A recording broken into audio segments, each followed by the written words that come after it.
जो पागलपन की हद से न गुजरे वह प्यार ही क्या। इसी जुनून के साथ हमारे चैनल को लाइक, सब्सक्राइब और शेयर करें ताकि प्यार और पागलपन दोनों कायम रहें। तो चलिए स्टार्ट करते हैं। फिर आई हसीन दिलरुबा मूवी की कहानी हम देखते हैं। रानी को जो बारिश में दौड़ती हुई पुलिस स्टेशन पहुंचती है, वहां वह पुलिस वालों को बताती है कि उसका पति उसे मार डालेगा, इसलिए उसे जल्दी से गिरफ्तार कर लें। फिर अगले सीन में 2 महीने पहले का सीन दिखाया जाता है। न्यूज में बताया जाता है कि आगरा में यमुना नदी में मगरमच्छ घूम रहे हैं। इसके बाद हम अभिमन्यु नाम के एक आदमी को देखते हैं जो एक कंपाउंडर है और अपने पेशेंट का इलाज करने के लिए आया था। मालूम चलता है कि रानी भी उसी घर में रहती है। फिर रानी वहां आती है और अभिमन्यु उसे प्यार से देखने लगता है। अभिमन्यु रानी को पसंद करता है, लेकिन फिर रानी अपने ब्यूटी पार्लर के काम में बिजी थी। अब रानी अपने ब्यूटी पार्लर के लिए निकल जाती है, लेकिन उसका कुछ सामान वही रह जाता है। तब अभिमन्यु उसे देने के लिए उसके पीछे दौड़ता हुआ रानी के पार्लर पहुंच जाता है और रानी को दे देता है, और बिजी होने के वजह से वो उसे कहती है थोड़ी देर बाद बात करेगी। रानी पार्लर के काम में बिजी हो जाती है,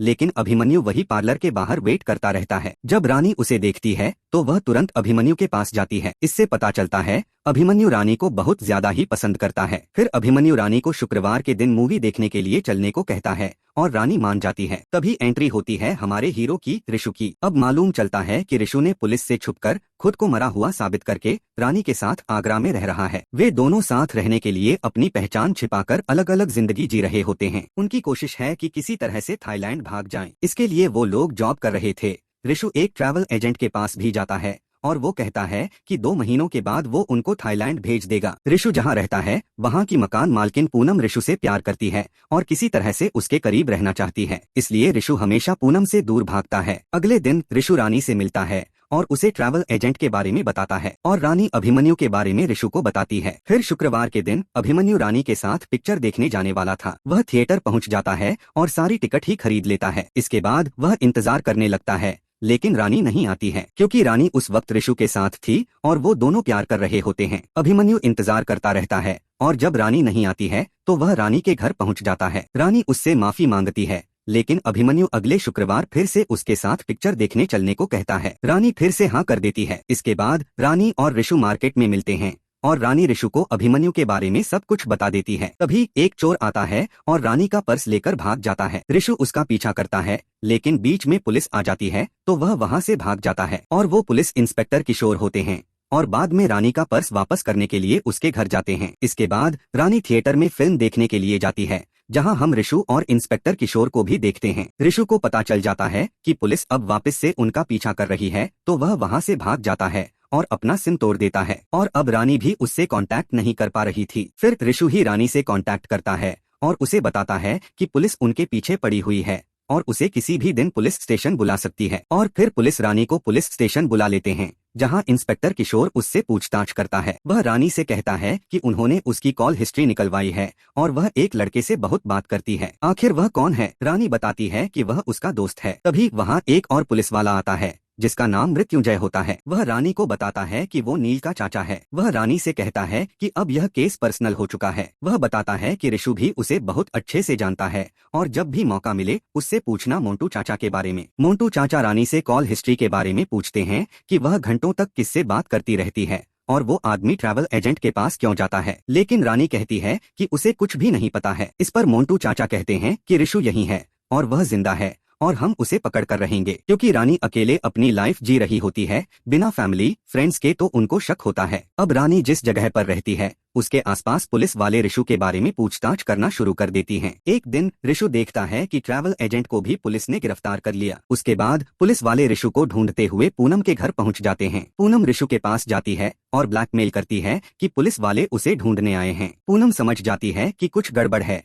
और पुलिस के सामने जाकर कहती है कि वह इसे नहीं जानती है, क्योंकि उसे उम्मीद थी कि उसे जो चाहिए वह अब मिल जाएगा। रात होते ही ऋषु रानी के पास जाता है। वह रानी को बताता है कि सब कुछ खत्म हो चुका है, अब उनका नई जिंदगी जीने का सपना टूट गया है। ट्रैवल एजेंट भी पकड़ा गया है और मोंटू चाचा अब उनके पीछे पड़ गए हैं। ऋषु कहता है कि मोंटू चाचा किसी चीज के पीछे पड़ जाते हैं तो वह उसे पूरा करके ही रहते हैं। फिर ऋषु सरेंडर करने का मन बना लेता है और तभी अभिमन्यु की आवाज आती है। वहाँ अभिमन्यु होता है और रानी के दिमाग में एक आइडिया आता है। वह ऋषु से कहती है वो बस उस पे भरोसा रखे। अगले शुक्रवार को रानी अभिमन्यु के साथ फिल्म देखने जाती है और उसी समय रानी अभिमन्यु को शादी के लिए प्रपोज कर देती है, जिससे अभिमन्यु शॉक हो जाता है। यह रानी का आइडिया था, पुलिस को दिखाने का कि अब वो अकेले नहीं है। लेकिन यह बात ऋषु को पसंद नहीं आती है और वो रानी को कहता है कि उसे ऐसा नहीं करना चाहिए। लेकिन अभिमन्यु और रानी की शादी हो जाती है। फिर अभिमन्यु रानी के करीब आने की कोशिश करता है, लेकिन रानी सिर्फ ऋषु से प्यार करती है। वह अभिमन्यु को समझाती है कि उसने उससे सिर्फ शादी की है, प्यार नहीं। वो प्यार सिर्फ ऋषु से ही करती है। तभी अभिमन्यु बताता है कि उसके परिवार के सभी लोग बचपन में ही मर गए थे और तब से वह अकेला है। लेकिन जब से रानी उसके लाइफ में आई है, उसकी लाइफ में खुशी आई है, इसलिए उसके लिए वो हमेशा वेट करने के लिए रेडी है,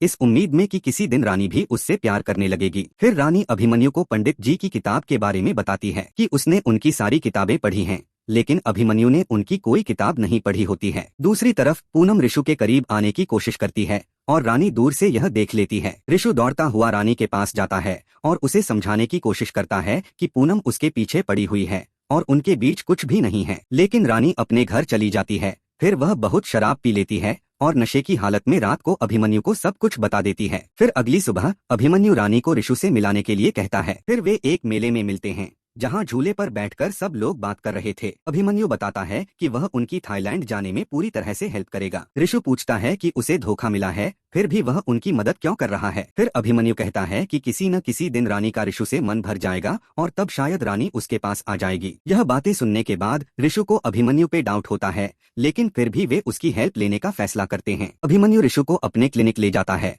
जहां वह पुलिस से बचकर रह सकता है। वह कहता है कि 2 दिनों बाद वह उनके पासपोर्ट और टिकट्स का इंतजाम कर देगा और उन्हें थाईलैंड पहुंचा देगा। अभिमन्यु के जाने के बाद पूनम वहां आ जाती है क्योंकि वह उनका पीछा कर रही थी। ऋषु पूनम को किस करता है और उससे कहता है कि वह 1 महीने के बाद उससे मिलेगा। यह सुनकर पूनम खुशी खुशी वहां से चली जाती है। उसके जाने के तुरंत बाद ललन नाम का एक आदमी आता है। उसके बाद अभिमन्यु ऋषु को खाना देने आता है और अभिमन्यु आते ही समझ जाता है कि वहाँ पूनम और ललन आए थे। फिर अभिमन्यु और ऋषु बात करने लगते हैं और फिर ऋषु को पता चलता है कि अभिमन्यु रानी के प्यार में पूरी तरह पागल है। अभिमन्यु ऋषु को बताता है कि एक जमीन के मामले में उसके चाचा से लड़ाई हो गई थी, जिसमें उसने अपने चाचा के पूरे परिवार को खत्म कर दिया था। फिर जब ऋषु को समझ आता है कि अभिमन्यु सही आदमी नहीं है, तो वह उस पर हमला करने की कोशिश करता है, लेकिन अभिमन्यु ऋषु को वहां बंद करके चला जाता है। फिर वह रानी को लेकर यमुना नदी के किनारे घुमाने ले जाता है। वहाँ अभिमन्यु रानी से बात करता है और बताता है कि उसने कभी भी धोखा देने वालों को माफ नहीं किया है और उसने अपनी फैमिली को भी इसलिए मार दिया था। दूसरी तरफ ऋषु उस जगह से बाहर निकल आता है। रात को हम देखते हैं कि अभिमन्यु और रानी घर पर हैं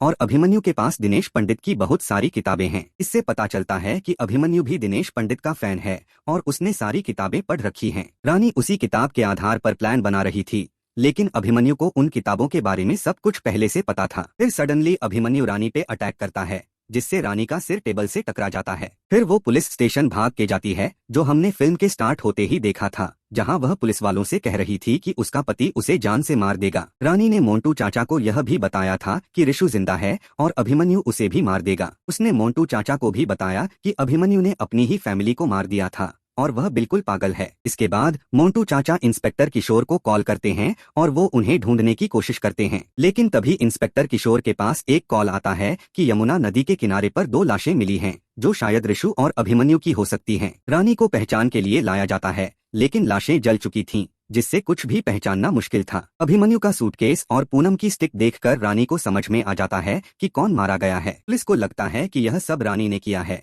इसलिए वे उसे गिरफ्तार कर लेते हैं और मोंटू चाचा मीडिया में झूठी खबर फैलाते हैं कि रानी की लॉकअप में बुरी तरह से पिटाई हो रही है। ऋषु यह खबर देखता है और अपने प्यार को बचाने के लिए वह पुलिस को सरेंडर करने की बात कहता है, लेकिन उसकी शर्त होती है, अगर पुलिस रानी को छोड़ देगी तो वह रात 8 बजे रेलवे ब्रिज पर सरेंडर करेगा। फिर मोंटू चाचा प्लान करते हैं ऋषु को पकड़ने के लिए। रात होते ही ऋषु खुद को सरेंडर करने के लिए ट्रैक पर आता है। मोंटू चाचा रानी को ऋषु के पास जाने देते हैं। रानी ऋषु से कहती है कि उन्हें वहां से भाग जाना चाहिए, लेकिन तभी पुलिस की टीम उनके नजदीक पहुंचने लगती है और एक पुलिस वाला सामने आता है, जो कोई और नहीं बल्कि अभिमन्यु होता है। अभिमन्यु ऋषु से कहता है कि अगर रानी उसकी नहीं हो सकती तो वह किसी की नहीं होगी। वह धोखा देने वालों को नहीं छोड़ता। लेकिन तभी ऋषु और अभिमन्यु के बीच लड़ाई हो जाती है और ये सारी लड़ाई में अभिमन्यु उन्हें यमुना नदी में धकेलने की कोशिश कर रहा होता है, जहां खतरनाक मगरमच्छ होते हैं। लास्ट में लड़ाई के दौरान तीनों यमुना नदी में गिर जाते हैं। पुलिस तुरंत वहां पहुंचती है, लेकिन उन्हें बचा नहीं पाती है। सर्च ऑपरेशन टीम को बुलाया जाता है,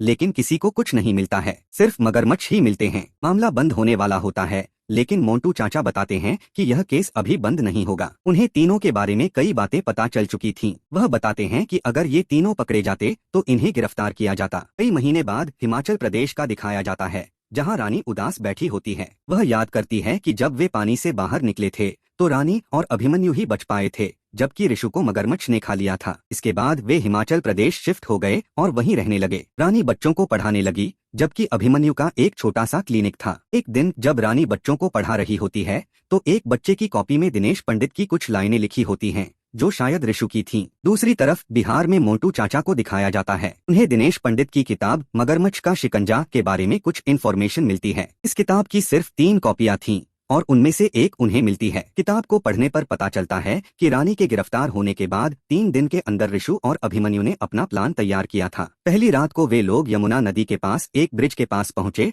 और हर 2 किलोमीटर पर मांस फेंकने लगे। उन्हें पता था कि ऐसा करने से मगरमच्छ दूर चला जाएगा। इस तरह उन्होंने तीसरी रात तक मांस को 12 किलोमीटर दूर तक फेंका, जिससे ब्रिज के आसपास कोई मगरमच्छ नहीं बचा। फिर तीनों प्लान के अनुसार यमुना नदी में कूद गए, क्योंकि अब वहाँ कोई मगरमच्छ नहीं था और उन्हें कोई परेशानी नहीं हुई। कहानी के आखिरी पन्ने पर लिखा था कि अगर आपको यह रोमांचक लगी तो आगे की कहानी और भी ज्यादा रोमांचक होगी। 20 मार्च को मोंटू चाचा को तोता मैना लवर्स पॉइंट पर बुलाया जाता है और अभिमन्यु के टिफिन बॉक्स में से भी एक चिट निकलती है, जिसमें उसे भी वहीं बुलाया जाता है। तोता मैना लवर्स पॉइंट एक खतरनाक जगह थी, जहाँ से नीचे एक झरना बहता था। रानी वहाँ बिल्कुल किनारे पर खड़ी थी। रानी अभिमन्यु से कहती है कि जब ऋषु की जान गई थी तो उसे लगा था कि वह अब अपनी जिंदगी में अभिमन्यु के साथ आगे बढ़ जाएगी, लेकिन अब उसे मालूम हो गया था कि उस रात क्या हुआ था। रानी कुछ बताने ही वाली थी कि तभी मोंटू चाचा आ गए और उस रात की सच्चाई बताने लगे। उस रात जब रानी और अभिमन्यु साथ थे तो अचानक ऋषु आ गया था। रानी का पैर फिसल गया था और उसका सिर टेबल से टकरा गया था।